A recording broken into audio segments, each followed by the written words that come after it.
Semua butuh air. Allah menciptakan air untuk kehidupan manusia sebagai rezeki.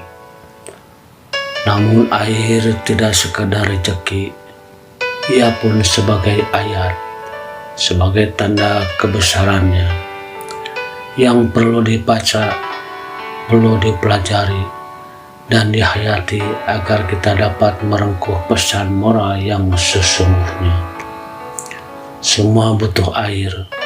Semua butuh air. Air itu untuk menghidupi semua makhluk.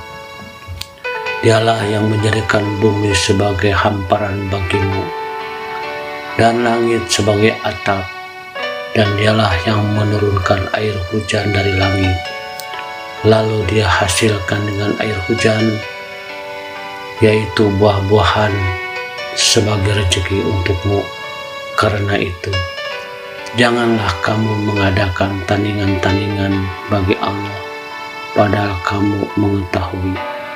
Al-Baqarah ayat 22. Air menumbuhkan tanaman, menyuburkan tanah, bahkan mengalirkan oksigen dalam darah manusia. Dimanapun air berada, dia sangat bermanfaat dan dibutuhkan oleh semua makhluk. Manusia pun selayaknya demikian.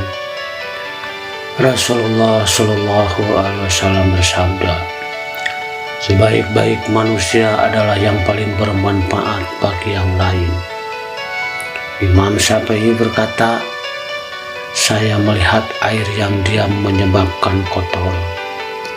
Bila air mengalir, ia menjadi bersih, dan bila tidak mengalir, ia tidak akan jernih. Biasanya, orang yang tidak memiliki iman, dia selalu keluh kesah, tidak memiliki aktivitas, tidak punya pekerjaan, berdiam diri. Pikiran dan hatinya kemungkinan besar akan keruh dan kotor. Akibatnya, mata dan hatinya melihat secara negatif segala sesuatunya, dan pastinya tidak akan dihargai oleh orang lain. Air tak pernah bisa dipecah atau dihancurkan.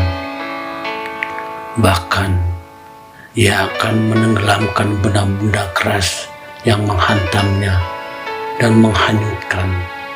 Ia hanya akan pecah saat ia mengeras, membeku bagaikan es.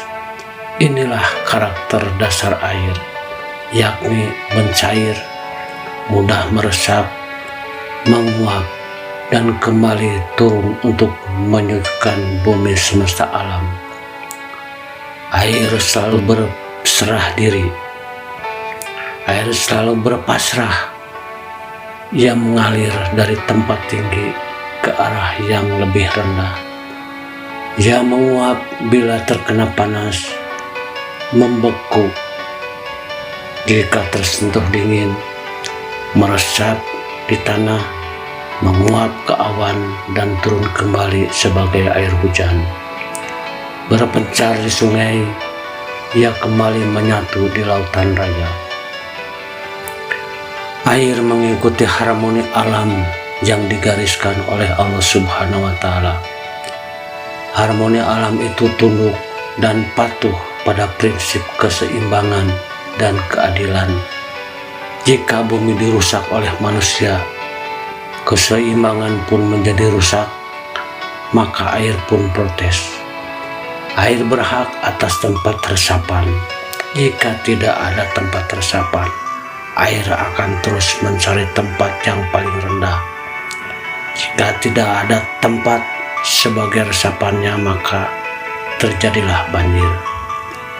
Banjir bandang merupakan bentuk protes air terhadap tempat resapan, serta jalan kembali ke lautan raya, tergusur oleh kerakusan dan keserakahan tangan manusia. Telah tampak kerusakan di darat dan di laut disebabkan perbuatan tangan manusia.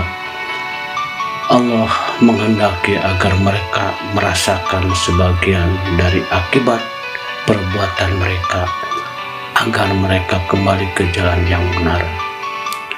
Demikian sekelumit renungan moral yang dapat disampaikan. Mohon maaf bila salah tutur kata yang tidak sesuai dengan hati teman-teman. Semoga bermanfaat bagi kita semua. Billahi taufiq wal hidayah. Wassalamualaikum warahmatullahi wabarakatuh.